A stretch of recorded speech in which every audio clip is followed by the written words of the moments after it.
नमस्कार। आज हम एमए पूर्वार्ध हिंदी साहित्य के चतुर्थ प्रश्न पत्र के अंतर्गत समकालीन कहानी के विषय में जानकारी प्राप्त करेंगे। हमने स्वातंत्र्योत्तर हिंदी कहानी के संदर्भ में अनेक कहानी आंदोलनों की चर्चा की है और आज हम अंतिम कहानी आंदोलन समकालीन कहानी की हम चर्चा यहाँ पर करेंगे। तो सर्वप्रथम हम यह जानने का प्रयास करेंगे कि समकालीन कहानी का उद्भव कैसे हुआ। समकालीन कहानी और उसकी पृष्ठभूमि और नामकरण के विषय में हम जानने का प्रयास करेंगे। स्वातंत्र्योत्तर काल में कहानी हिंदी साहित्य की सर्वाधिक लोकप्रिय विधा रही है। कविता के वर्चस्व के बावजूद देश की बदलती परिस्थितियों को जितना गहराई से कहानी ने आत्मसात किया है, उतना अन्य किसी विधा ने नहीं। छठे, सातवें और आठवें दशक में हिंदी में बड़े घरानों से निकलने वाली पत्रिकाओं और लेखकों के अपने प्रयासों से निकलने वाली पत्रिकाओं का वर्चस्व रहा। आठवें दशक के अंतिम वर्षों में कुछ व्यापारिक दबावों के चलते बड़े घराने इन पत्रिकाओं के प्रति उदासीन से होने लगते हैं। पहले दिनमान तथा उसके बाद सारिका, धर्मयुग, साप्ताहिक हिंदुस्तान, कहानी, नई कहानियाँ, कल्पना आदि पत्रिकाएं भी बंद हो गईं। इस प्रकार आठवें नवें दशक में एक साहित्यिक शून्य उत्पन्न हो गया। साहित्यिक चर्चाएं काफ़ी धीमी पड़ने लगी, किंतु इस शून्य को भरने का कार्य राजेंद्र यादव द्वारा संपादित और प्रकाशित हंस पत्रिका, जो कि 1986 में इसका आरंभ हुआ था, उस पत्रिका ने एक ओर तो प्रेमचंद की परंपरा को पुनर्जीवित किया तथा दूसरी ओर नई बहस और विमर्शों को जन्म भी दिया। कहानी प्रधान पत्रिका है, पर उसमें सामयिक मुद्दों को भी पूरी शिद्दत के साथ उठाया गया है। साहित्यिक बहसों को पुनर्जीवित किया गया है। इतना ही नहीं, हंस से प्रेरित होकर कथादेश, संबोधन, वागर्भ, तद्भव, समय माजरा, सोच, संधान, पल प्रतिपल, वर्तमान साहित्य जैसी अनेक पत्रिकाएं हिंदी साहित्य के विकास में योगदान देने को तत्पर होने लगती हैं। पत्रिकाओं की इस समृद्ध परंपरा के साथ हिंदी कहानी भी समृद्ध होती जाती है। कथ्य और शिल्प की दृष्टि से ऊंचाइयों को कहानी छूने लगती है। इसका तात्पर्य यह है कि समकालीन कहानी का प्रतिनिधित्व नए कहानीकारों की कहानियां ही अधिक करती हैं। समकालीन कहानी के प्रवर्तन का श्रेय गंगा प्रसाद विमल को जाता है। उन्होंने समकालीनता को इस प्रकार से परिभाषित किया है। समकालीन का अर्थ यह नहीं है कि दो व्यक्ति एक विशेष कालखंड में जी रहे हों और संयोग से रचनाशील भी हों। जिस समकालीनता की चर्चा सन 1960 के बाद की कहानी के संबंध में की जा रही है, उसका शब्दार्थ की धारणा से संबंध नहीं है, अपितु वह जीवन बोध के आधार पर समान धर्मा रचनाकारों के बीच की समान धर्मिता है। इस प्रकार समकालीन का अर्थ हुआ एक कालखंड में समान धर्मा रचनाकारों की जीवन दृष्टि। यहाँ पर एक ही समय में सक्रिय समान धर्मा रचनाकारों की जीवन दृष्टि को समकालीन माना गया है।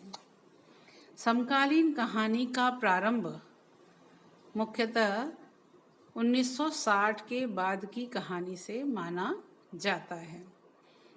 कुछ विद्वान इसे कहानी आंदोलन मानने से इनकार करते हैं, परंतु गंगा प्रसाद विमल ने समकालीन कहानी को एक आंदोलन के रूप में खड़ा करके अपनी विशिष्ट पहचान बनाने की कोशिश की है। डॉक्टर जितेंद्र वत्स का मानना है कि सचेतन कहानी आंदोलन खड़ा करने की जो अंदरूनी मंशा डॉक्टर महीप सिंह की थी, उसी मंशा से ग्रसित डॉक्टर गंगा प्रसाद विमल भी थे, जिन्होंने समकालीन कहानी का एक और अलग नारा दिया। कहानीकारों का मठाधीश बनने की प्रवृत्ति ने ही विमल जी को इस नारे को उछालने की प्रेरणा दी। सबसे पहले डॉक्टर गंगा प्रसाद विमल ने समकालीन की शुरुआत की। नरेंद्र मोहन ने समकालीन कहानी की शुरुआत नई कहानी से पहले मानते हुए कहा है कि हिंदी कहानी में समकालीन बोध की अभिव्यक्ति की शुरुआत नई कहानी के बाद नहीं, नई कहानी के विधिवत प्रारंभ होने से पूर्व हो चुकी थी। दरअसल कहानी में समकालीनता का पहला दौर मुख्यतः नई कहानी का ही दौर है, परंतु समकालीन कहानी की शुरुआत मुख्यतः सन 1965 के बाद से ही मानी गई है।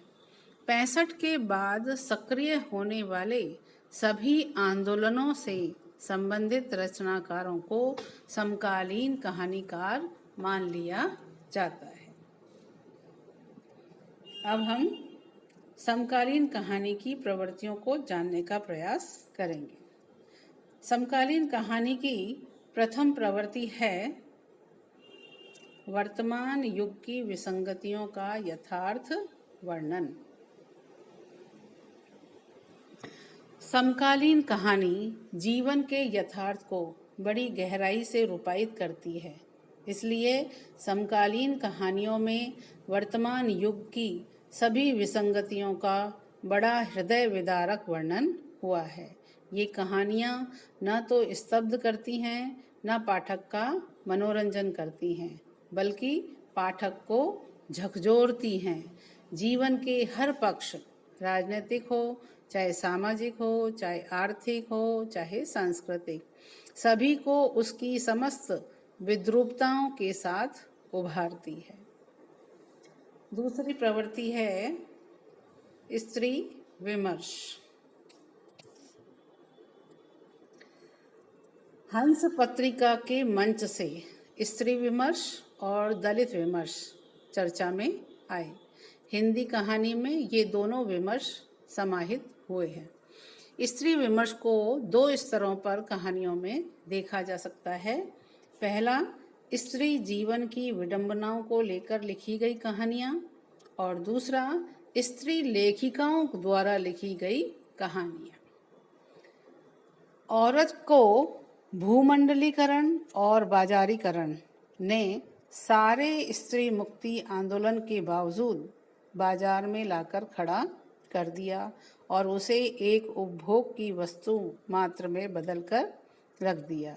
इस दृष्टि से शिव मूर्ति की त्रिया चरित्र, केशर, कस्तूरी, कसाई वाड़ा आदि कहानियों में स्त्री के शोषण की क्रूर व्यथा है।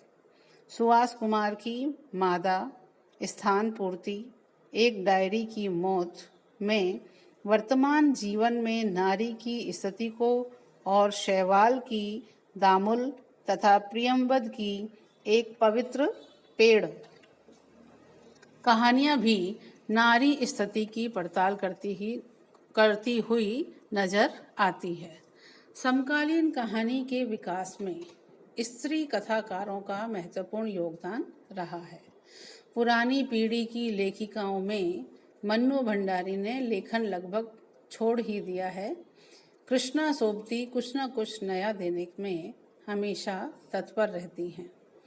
महिला लेखिकाओं की एक लंबी पीढ़ी ने कहानी लेखन के क्षेत्र में महत्वपूर्ण कहानियाँ दी हैं, जैसे मैत्रेयी पुष्पा की चिन्हार, ललमनिया, गोमा बहती है, राजी सेठ की मैं तो जन्मा ही, लवलीन की छिनाल चक्रवात, मृणाल पांडे की 4 दिन की जवानी तेरी, चित्रा मुदगल की जिनावर जगदम्बा बाबू आ रहे हैं, मृदुला गर्ग की समागम मेरे देश की मिट्टी आहा, चंद्रकांता की काफ़ी बर्फ, सुधा अरोड़ा की काला रजिस्टर, अलका सरावगी की कहानी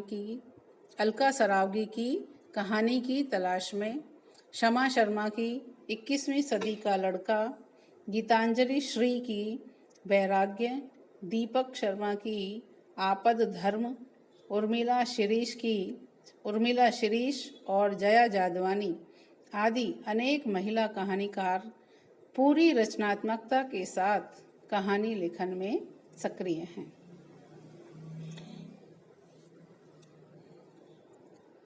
तीसरा बिंदु है दलित विमर्श।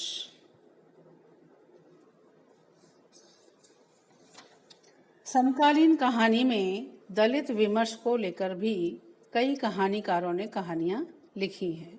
इनका मानना है कि दलित जीवन पर सच्ची कहानियाँ दलित लेखक ही लिख सकते हैं। ये प्रेमचंद की कफन, ठाकुर का कुआं, सदगति जैसी कहानियों को दलित कहानी नहीं मानते। वे स्वानुभूति और सहानुभूति में भेद मानते हुए सवर्ण लेखकों द्वारा दलित जीवन पर लिखी कहानियों को दलितों के प्रति सहानुभूति से उपजी कहानियाँ मानते हैं। उनके अनुसार प्रेमचंद, निराला, नागार्जुन जैसे लेखक दलितों के प्रति सहानुभूति दिखाते हैं रचनाओं के द्वारा।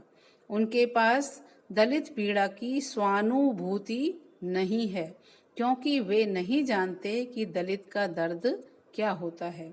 इसलिए दलित कहानीकारों का अपना एक वर्ग बन गया। दलित कहानीकारों में ओम प्रकाश वाल्मीकि, जयप्रकाश करदम, अजय नावरिया, कंचन लता, धर्मवीर, शोराज सिंह बेचैन, रत्न कुमार सांवरिया आदि उल्लेखनीय हैं। समकालीन हिंदी कहानी के विकास में हंस पत्रिका के योगदान पर चर्चा करते हुए इस पक्ष को भी नहीं नकारा जा सकता कि हंस ने नारी विमर्श या स्त्री स्वातंत्र्य का इतना ढोल पीटा कि उसकी छवि ऐसी बन गई कि हंस तो खुले यौनाचार की कहानियां प्रकाशित करता है। बलात्कार तो इसका और भी कारगर तरीका हो सकता है, ऐसा हंस के संपादन से जुड़े युवा कथाकार गौरीनाथ का कहना है। इस प्रवृत्ति को आगे बढ़ाने में राजेंद्र यादव के साथ महिला कथाकारों का भी महत्वपूर्ण योगदान रहा। स्त्री विमर्श और नारी स्वातंत्र्य के नाम पर आ रही कहानियाँ न तो कहानी का भला कर रही हैं और न ही पाठक का। कथा समीक्षक मथुरेश के शब्दों में, वह लेखक में अपने लिखे के लिए जोखिम उठा सकने की आग को भी धीरे धीरे बुझाती है और युवा लेखकों के बहुत बड़े वर्ग को सुविधाओं और ग्लैमर की ढलान पर ढकेल देती है।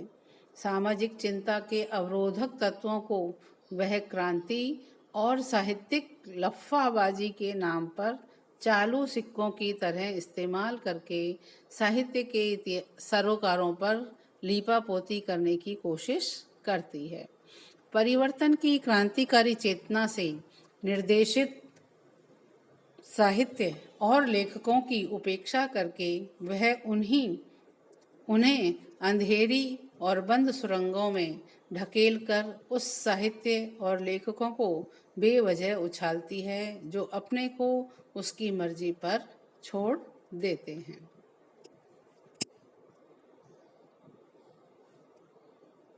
अब हम समकालीन कहानीकारों के विषय में जानने का प्रयास करेंगे कि समकालीन कहानीकार कौन कौन हैं।